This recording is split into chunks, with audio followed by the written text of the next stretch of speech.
Hallo und herzlich willkommen. Im heutigen Video möchte ich euch einmal alles zeigen, was ihr wissen solltet, wenn ihr die Healer-Klasse in Dungeons von Hypixel Skyblock spielen möchtet. Eure Hauptaufgabe als Healer besteht darin, zu verhindern, dass eure Teammates sterben. Aus diesem Grund habt ihr bei den Dungeon Orb beim Rechtsklick einen Schneeball, den ihr alle 2 Sekunden werfen könnt, und dort, wo der Schneeball landet, wird ein Heilungskreis erzeugt, der alle Spieler um 2% ihres Lebens pro Sekunde heilt. Somit könnt ihr beispielsweise auch Teammates heilen, die irgendwo weiter oben stehen, indem ihr den Schneeball nach oben werft. Und bei einem Rechtsklick mit dem Dungeon Orb löst ihr die Wish-Fähigkeit aus, welche dafür sorgt, dass alle Spieler volles Leben bekommen, und zusätzlich noch ein Schild, welches ebenfalls prozentual von deren Leben abhängt. Die passiven Fähigkeiten des Healers sorgen dann noch dafür, dass ihr prozentual mehr heilt, dann werden andere Spieler in eurer Nähe auch noch zusätzlich geheilt, was euch quasi zu einem laufenden Power Orb macht. Und etwa alle 90 Sekunden könnt ihr automatisch ein Teammate wiederbeleben, ohne einen Revive Stone dafür benutzen zu müssen, was besonders nützlich bei späteren Dungeons ist, da man dort ja nicht wieder automatisch wiederbelebt wird. Und falls ihr doch einmal als Healer sterben solltet, könnt ihr Heil Potions auf eure Teammates werfen, und als Heiler werdet ihr auch nach einer gewissen Zeit wieder automatisch wiederbelebt, wenn niemand in der Zwischenzeit einen Revive Stone verwendet, um euch wieder zu beleben. Genug zu den Fähigkeiten, kommen wir nun zu den Waffen, welche ich einem Healer empfehlen würde. Da unsere Hauptaufgabe als Healer aber nicht darin besteht, so viel Schaden wie möglich zu machen und man leider auch nur eine begrenzte Anzahl an Slots in der Hotbar hat, komme ich erst einmal zu den Sachen, die jeder Healer in seiner Hotbar haben sollte. Das beste Schwert wäre das Ornamented Zombie-Schwert oder die Vorstufe davon das normale Zombie-Schwert, da ihr euch selbst und andere Spieler um euch herum damit heilen könnt. Was ihr auf jeden Fall auch immer in eurer Hotbar haben solltet, ist euer Dungeon Orb. Denn anders als vielleicht bei anderen Klassen sollte man seine Fähigkeiten immer so schnell wie es geht einsetzen können, wenn beispielsweise gerade ein Teammate kurz vorm Sterben ist. Ein Power Orb darf natürlich auch nicht als Healer fehlen, denn mehr Heilung kann nie schaden, und wenn ihr sogar einen Mana Flux oder einen Overflux Orb habt, ist die Bonus Mana Regeneration besonders für den Mage sehr willkommen, und die Bonusstärke kann auch nicht schaden. Ein kleinen Tipp, den ich euch noch wegen dem Power Orb geben kann, ist, wenn ihr Skyblock Add-ons habt, zieht euch das Overlay für den Power Orb so hin, dass ihr immer sehr gut sehen könnt, wenn euer Power Orb ausläuft. Ich habe es bei mir beispielsweise über die HP-Leiste gezogen, damit ich sofort erkenne, wann ich den Orb neu platzieren muss. Um mein Team noch mehr zu buffen, habe ich auch immer noch eine Weird Tuba in meiner Hotbar, welche ich auch immer setze, wenn ich den Overflux platziere. Ein weiteres Schwert, welches ich auch nur jeden Healer ans Herz legen kann, ist das Aspect of the End, aber nicht wegen den Schaden, sondern wegen der Teleport-Fähigkeit, um leichter zu Secrets zu gelangen oder um sich schnell aus schwierigen Situationen zu teleportieren. Dann habe ich einen Hotbar-Slot auch immer noch für Super Boom TNT reserviert, wenn ich Dungeons spiele, um schnell Secrets oder Gräber aufzusprengen. Auch wenn Damage als Healer nicht so wichtig ist, habe ich trotzdem immer noch ein gutes Schwert für Schaden in meiner Hotbar, da man ja auch öfters mal alleine rumläuft und dann nicht ewig auf einen Gegner hauen will. Hier eignet sich eigentlich jedes Schwert, was halbwegs viel Schaden macht, hier ein Aspect of the Dragons, eine Reaper Scythe oder ein Midas Schwert. Ich persönlich nutze momentan ganz gern das Adaptive Blade, da zu einem der Schaden ganz okay ist. Zusätzlich werden Teammates in eurer Nähe noch mehr durch euch geheilt. Der Hauptgrund, warum ich das Adaptive Blade anderen Schwertern bevorzuge, ist, dass ihr damit auch die Klassenfähigkeit benutzen könnt, ohne ständig auf den Dungeon Orb switchen zu müssen.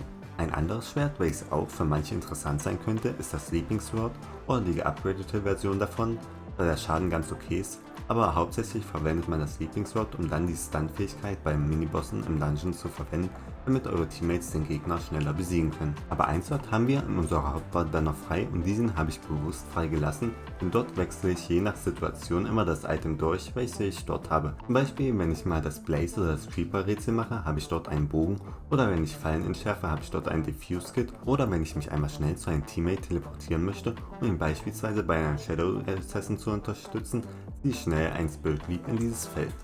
Kommen wir nun zu den Rüstungen, welche ich Healern empfehlen würde. Für die ersten Floors reicht es vollkommen aus, wenn ihr eine günstige Drachenrüstung verwendet, wie beispielsweise eine Weißrüstung für Mana oder eine Old-Rüstung, um etwas tankier zu sein. Für schwierigere Dungeons sollte man dann schon mindestens eine Superior-Rüstung haben, oder man benutzt die Kombination aus einer T12 Perfect-Rüstung zu einer Reaper Mask, da man dann zu einem sehr viel aushält, und wegen der Reaper Mask wird sogar noch die Heilung verbessert. Da aber sowohl die T12 Perfect und die Superior Rüstung relativ teuer sind, besteht auch die Möglichkeit, Dungeon Rüstungen zu verwenden.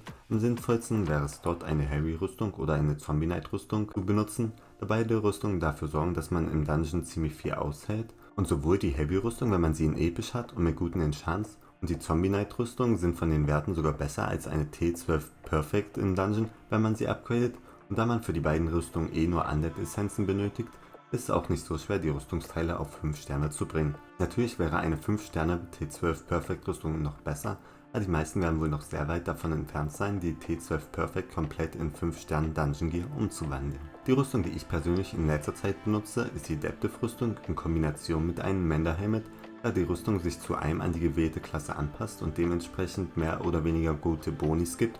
Und mit der Rüstung wird man auch ziemlich tanky im Verlauf des Dungeons, wenn man beispielsweise Blessings of Life oder Blessings of Stone einsammelt.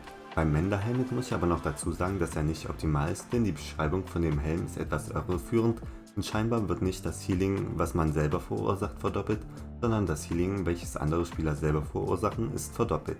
Weswegen es rein von der Fähigkeit sinnvoller wäre, wenn man eine Variante des Zombie-Herzens als Helm verwendet, da dann wirklich das Healing verdoppelt, was man selber verursacht. Aber ich benutze den Mender Helmet dennoch, da der Helm bereits Dungeon Gear ist und somit rein von den Stats bessere Werte gibt, als wenn ich eine Variante des Zombie-Herzens verwenden würde, welches ich momentan noch nicht in Dungeon Gear upgraden kann. Die Holy-Rüstung sieht auf den ersten Blick zwar danach aus, als hätte man sie extra für die Healer-Klasse konzipiert, da sie die natürliche Regeneration von einem selber und anderen Spielern in einem Radius von 6 Blöcken verdreifacht. Der Nachteil ist aber, dass man oft im Dungeon gar nicht so eng beieinander ist und bei dem Healer oder dem Tank mag die Verdreifachung der Regeneration viel ausmachen, da diese beiden Klassen sowieso schon einen hohen Regenerationswert haben. Aber bei den anderen Klassen ist dieser Buff viel geringer, weil ihre Klassen keine Bonis auf die natürliche Regeneration geben, wodurch die Verdreifachung von den schon geringen Wert auch nicht so viel ausmachen wird.